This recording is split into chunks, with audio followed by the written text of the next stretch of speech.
Sometimes the hardest part of a long night is not the work itself. It is the quiet math afterward. It is 5:35 in the morning. The restaurant is almost empty, the floor still damp near the soda machine, and your apron smells like fried food, metal, and old coffee. Your hands sting a little from hot plates and cleaning spray. Your back feels heavy, like the whole night is still sitting on it. You pull a few folded bills from your pocket and count them in the dark, not because money is shameful, but because the kids are still asleep. Why can a small pile of tips feel too private to let them see? What you may be carrying is the quiet habit of hiding the cost of survival. In this video, I'll explain why that hiding can happen, why it feels so heavy, and 1 or 2 small ways to see it with less shame. This kind of hiding is when a person keeps the hardest parts of providing out of sight, so the people they love can feel safe, even while the person providing feels worn down inside. And it can look almost invisible from the outside. You still wash the uniform. You still pack the lunches. You still answer with "I'm fine" when someone asks how work was. You still smile when one of the kids wakes up too early and walks into the kitchen rubbing their eyes. Nothing about the moment looks like a breaking point. There is no dramatic scene. Just a tired parent standing under a dim light, separating singles from fives, trying to make the numbers stretch quietly. One common reason is that love can turn into protection before anyone notices. When you care for children, you often learn to carry the scary parts away from them. You may not want them to hear the fear in your voice or see you doing math with rent, groceries, gas, and school snacks all fighting for the same few dollars. So you keep the counting low, quick, and hidden, like the act itself could make the burden smaller.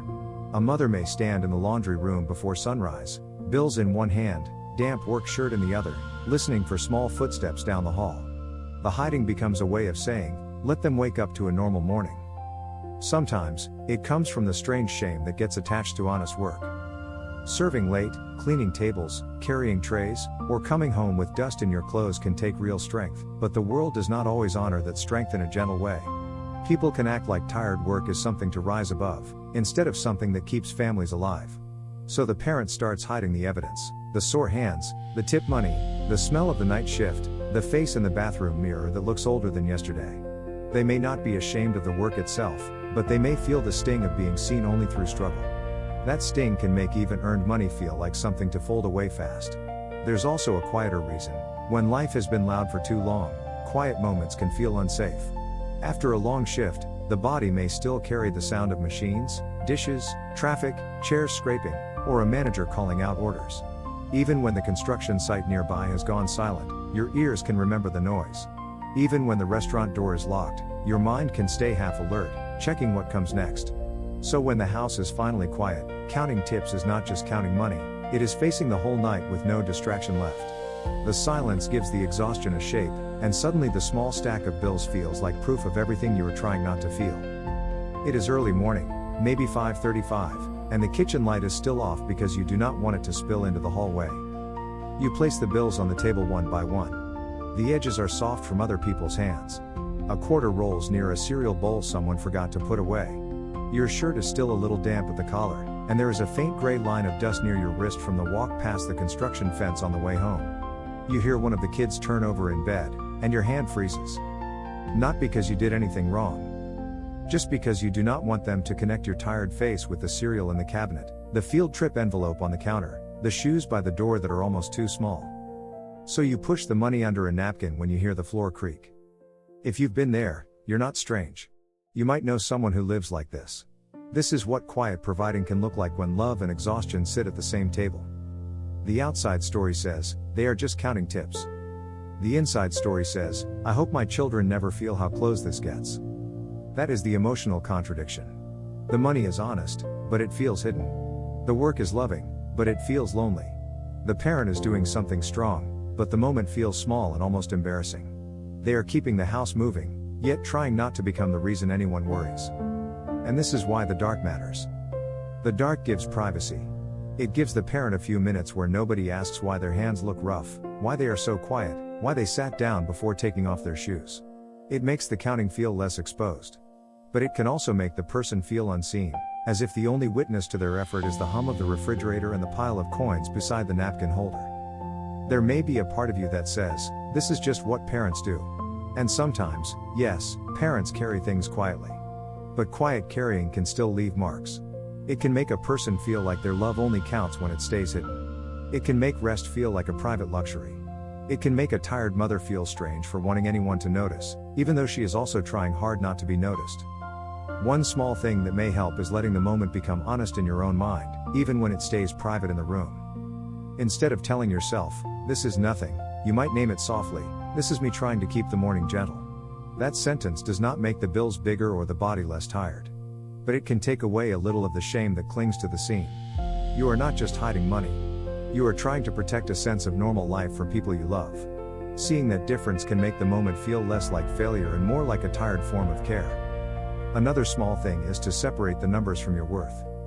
At the table, the total might be $38, or $62, or not enough for everything waiting on the counter. The amount can feel personal, even when it is shaped by slow tables, short shifts, bad weather, and other people's choices. So it can help to make one plain note in your head: this number is information, not a measure of me. The bills can tell you what is available today. They do not tell the whole story of your effort, your love, or the weight you carried to bring them home. And there's something else here that often stays unspoken. Children do not only learn from what we hide. They also learn from the feeling in the house.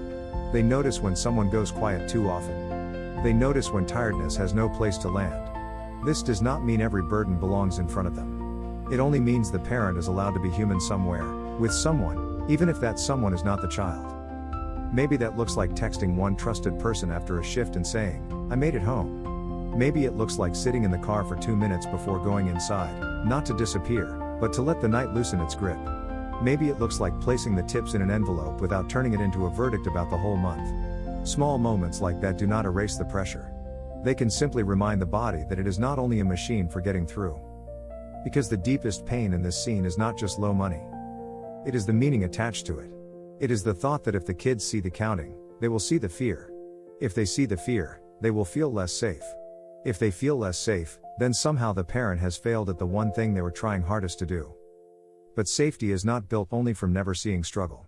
Sometimes safety is built from steady love, from breakfast still appearing, from a hand on a shoulder, from the same tired voice saying, "Good morning," even after a night that took more than it gave. A child may never know the exact math. But they may grow up remembering the warmth that kept showing up. This is for the ones who make the hard parts look smaller so the house can feel softer. The mother at the kitchen table is not just counting tips in the dark. She is counting rent days, lunch money, gas miles, the hours until school, the hours until the next shift. She is also counting the hope that her children can stay children a little longer. And if that is you, the hidden work still counts. Even when no one sees the bills.